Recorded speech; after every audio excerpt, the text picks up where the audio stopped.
Sementara itu pemirsa, petani cabai di Desa Ketewel, Kecamatan Sukawati, Gianyar mengeluhkan harga cabai dari tingkat petani ke pengepul masih rendah, yakni berkisar Rp22.000 per kilogram.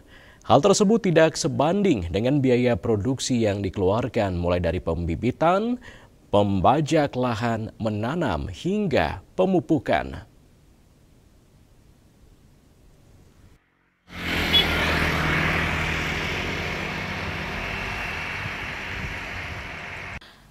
Ibu Komang bersama 2 orang anggota keluarganya tengah sibuk memanen cabai di sawah miliknya. Satu persatu buah cabai dipetik dan dimasukkan dalam kantong yang diikatkan pada pinggang. Panen hari ini merupakan panen yang kesekian kalinya. Dalam sekali panen, Ibu Komang mengaku memperoleh hasil petikan cabai sekitar 20 kilo. Cabai yang sudah dipetik nantinya akan dijual kepada pengepul seharga Rp22.000 per kilogramnya. Dirinya mengaku harga cabai di tingkat petani saat ini memang sedang turun meski sebentar lagi akan datang Hari Raya Galungan serta Kuningan. Rendahnya harga cabai di tingkat petani tentu saja dianggap tidak sebanding dengan biaya produksi, mulai dari membajak, membeli bibit, pupuk, serta perawatan karena memerlukan biaya dan juga tenaga. Belum lagi cuaca panas yang menyengat membuat tanaman cabai mereka layu dan kekurangan air sehingga berdampak kepada kesuburan tanaman cabai. Apalagi dengan semakin banyaknya pembangunan hingga mengambil lahan persawahan di sekitar berpengaruh terhadap berkurangnya sumber air untuk mengairi persawahan.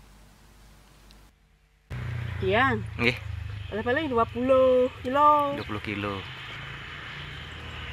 Bu, niki dalam satu kali musim niki berapa kali panen biasanya, Bu? Tidak panen dong. Ada sekitar 5 atau 10 kali panen. Bisa. Oh ya, sekitar 5 atau 10 kali panen gitu. Bu, terus namanya niki dalam per kilo niki nanti Ibu jual berapa niki, Bu, ke pasar?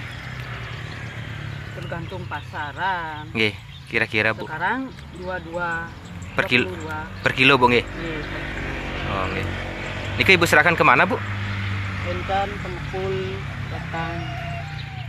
Oh, ini pengepul yang datang. Oh, nggih. Terus niki kan mau hari raya nih kan. Oh, galungan. Galungan niki ten ada kenaikan harga, Bu? Tetap Ada dekat-dekat galung mungkin. Mungkin nggih. Untuk saat ini masih stabil, Bu, nggih.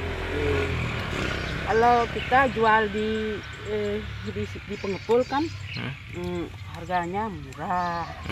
Kalau sudah di pasar kan lain ada, Bu, nggih. Oh, nggih. Lebih lanjut, Ibu Komang mengaku dalam satu kali musim tanam, buah cabai akan bisa dipetik 8 hingga 10 kali. Panen biasanya akan dilakukan 5 hingga 7 hari sekali menyesuaikan kelayakan panen. Dalam sekali panen, dirinya mengaku memperoleh hasil berkisar Rp400.000 hingga Rp500.000. Ari Wiratmaja, Bali TV.